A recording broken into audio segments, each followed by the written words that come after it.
Land is an important economic resource which is central to the organization of sustainable livelihoods, particularly for rural dwellers. It is a crucial source for poverty reduction, food security, and rural development. However, men and women do not always enjoy the same rights to land. In many parts of Africa, women's rights to land and property are systematically denied. Discriminatory attitudes and practices severely undermine their rights to land. This leaves many women vulnerable and almost entirely dependent on men to enable them access land for their basic economic survival. Women's land tenure interests in Africa have been the subject of several studies and policy debates since the early 1970s. Many such studies have concluded that while women are able to obtain land for farming, other economic activities and for housing, the terms of such grants often do not confer control and tenure security. Land tenure security is a situation where anybody who acquires land or who transacts in land is certain of the kind of interest they've acquired. They know what they did acquire. Secondly, they have objective confidence that nobody will disturb them from using that land on the terms on which they've acquired it. And also that if somebody should try and disturb it, the rules governing land tenure and the institutions governing land tenure will rally to their defense, and they will be able to keep using that land on those terms. It's the arrangements that people enter into when they get land that ensures that whatever it is they want to use the land on is not compromised by other people's interests. With rapid urban development, greedy land custodians, avaricious investors, and all the bureaucratic red tape, ensuring proper land acquisition, ownership, and management is increasingly difficult. In the past, when there were very few of us and there were hardly any land markets and everybody knew each other in the village and so on, land tenure security was quite common. You definitely would usually have security of tenure. But in a changing world where there are many more transactions in land, and in fact land has become a commodity, you find that tenure insecurity is growing. There has not been a plan for Ghana to demarcate a land or zone an area for agricultural purposes, such that investors or anybody at all can go in and take land. So any investor can walk into any agricultural land and take over all the lands in Ghana in the name of investment. So in the near future, what are we going to eat? So we are creating unemployment situation in Ghana. We are not looking at a way of getting them alternative source of livelihood. And if that happens, women who are the majority farmers of the farmers in Ghana are affected. And we know they take care of their household. And if their livelihood is taken out from them, then the whole family is also affected. This is something that Akos Kluche, a resident of Epekuma, a town in the central region of Ghana, is concerned with.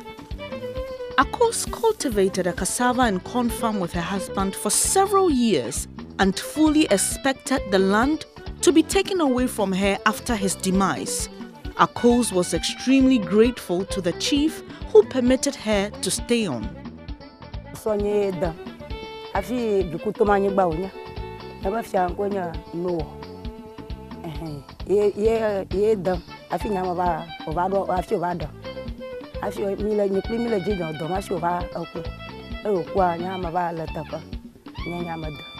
Thanks to her experience with the NGO Colandef, Akos has registered her land and needn't worry about being chased off it. Her concern now is the sale of the lands around her.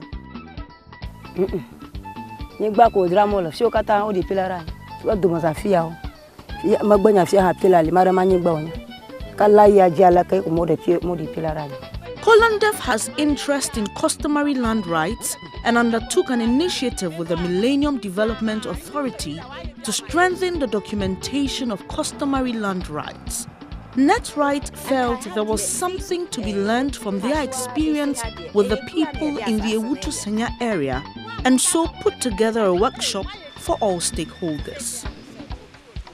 In this project, it was possible to facilitate interactions with all stakeholders in the project area, including the traditional leaders, so that we were able to get all land users within the demarcated area to translate their oral agreements with the chiefs into documentation.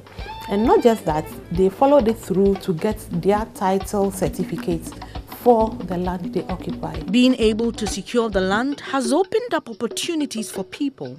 Some have new places to live.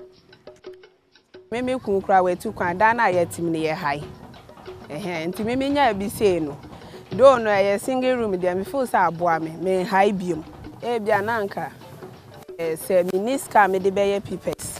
Ana se mini ska me kwato asase a. Inde boa me se me nya bi ato ama. Me nkwala de mesi se mentimi ya nka nkura no a. Omunya ska ombetumi asibi no man kasa atina so.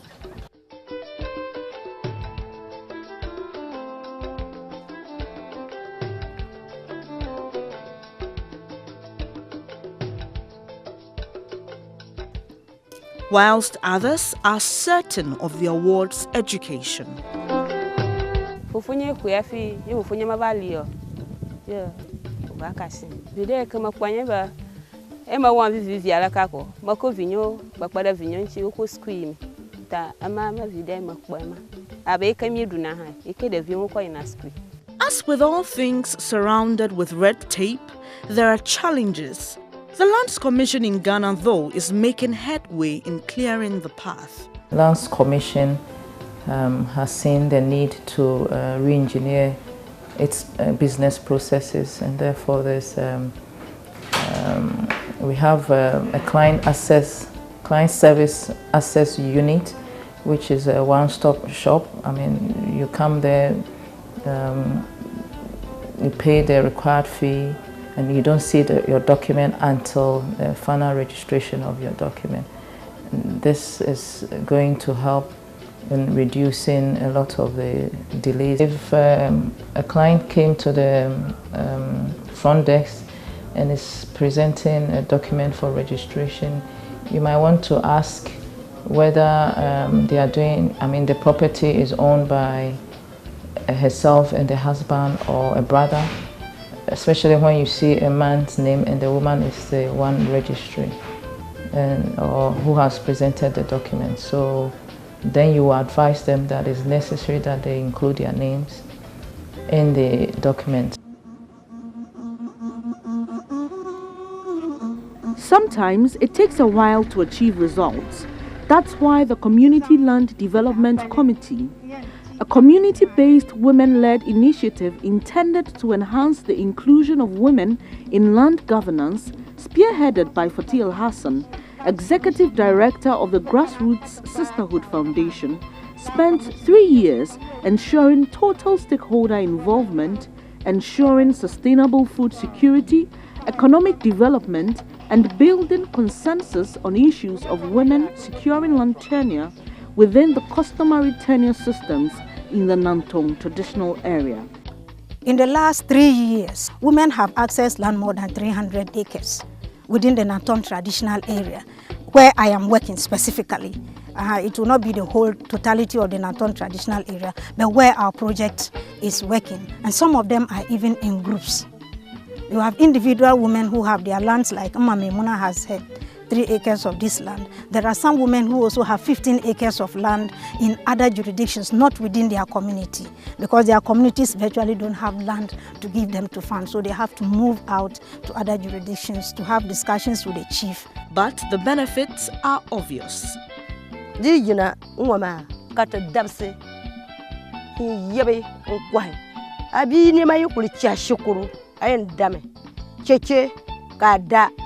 Why could you eat ya? Can chang tamale. The blam boabra, halted tungban one of ba. Balna tungban bianca, bull bal that chamber. But no tell me one not to charm madame, no co paba jana. No one yet meant to be my jack on a tasha ma. Not a jealous. zo te suute na suuro me ka suuria no kana ne te zo chang yim bo ma no ngure te ma pulo ma nga hunye dire yongo ma ngun te ma pulo ma mini nya fa na shede ne deni ka cheche wo yina deni kan yidan da moto kata bihnye yiko biyan chang se kurta male ka ba bar cheche wo chenta male te karanda de da fa na za yin na ba. Ghana's land is rapidly being gobbled up by moneyed investors who force vulnerable farmers off their land. These investors then either possess the land without consequence or pay minimal compensation. The immense proportion of environmental degradation aside, the lives of women are also caught in the destructive web. When an investor pays compensation for a parcel of land, that money often goes to the owners of the land, the head of the clan, a busiapingin, or a traditional leader. These people are usually men, leaving the women who actually till the land licking dust for their efforts. If the lands are destroyed or taken away from them, where would the livelihoods of these women come from? Said na would diablo bepoa. I was so nya land title certificates. Betimi amadachi uyoba. Sebi wunya kukudu adu betwema nso a land title certificate be ba don say si obo aka say asase we free ha ekopim onyinai gosi godumi eye masase eti emfama nso emma me komanim no na me to aso akosi say sanchechire we ebie kwan ma se wunya certificate ni bia se wodan esi baabi ana wajapade bi ewo baabi na aban ya na dwene se ordinansa ka wajapade no a enam se ukuta certificate ni nti aban etimi emfa no kwa obehwe certificate no so na ejapade bi ewo so no ye obi bi efre se valuation o ma value ejapade no na ya ma mpatasika a potoka se me friend compensation na amadachi sebi obre no anje kwa. How can we make sure there is still land to be used in the coming years? If the legal provisions on land reform insist that every community in Ghana should have land banks, buffer zones to protect the environment that can also act as a commons where everybody can go. We can have wood lots so women can go and harvest wood, and then all these things that subsistence farmers get, snails, herbs and all that. So that land is not touched. The land administration project did a lot of studies under the first phase of the project, which started in 2003, and then came up with a gender strategy to support mainstreaming of gender in land administration in Ghana. The objective is to ensure that the agencies that works with, that the land sector agencies are gender sensitive and takes women's issues as part of the project or the initiatives they are doing, the activities that they are doing. They need to ensure that the initiatives are gender sensitive to address the concerns of women and men in this land administration project. And also, if you look at our customary setup, our chiefs or traditional authorities manages about 80% of our lands. And so the gender strategy is supposed to support them to make sure that the activities they carry out or whatever they do addresses the issues of inequality when it comes to access to land, because the land belongs to women as well as men. So we need to protect the interests of all. These projects, they happen in a context. For Colandef's one, is the fact that they say we are going to do land titling in an area that brought people together.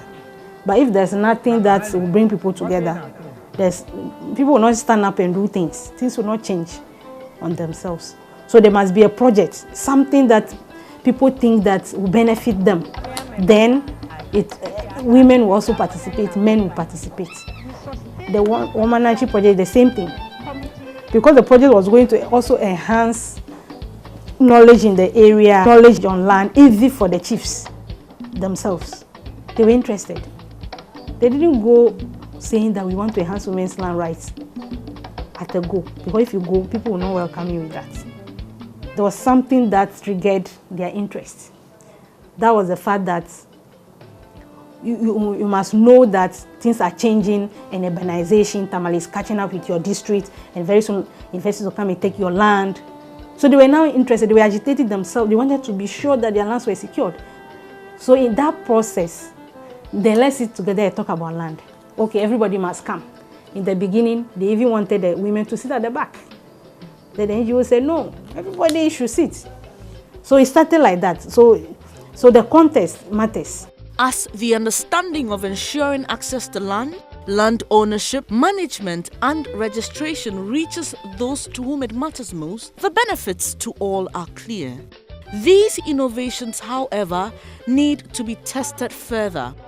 As seen in the differences of operation from the experiences of the two case studies, there may be the need for different rules of engagement depending on the community.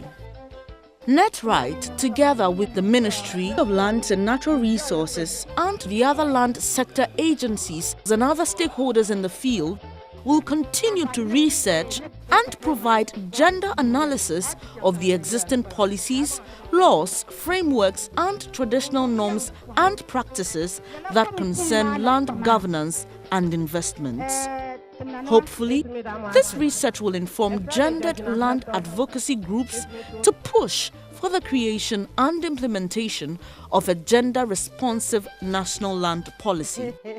The bottom line is to let the women who hold the land own the land.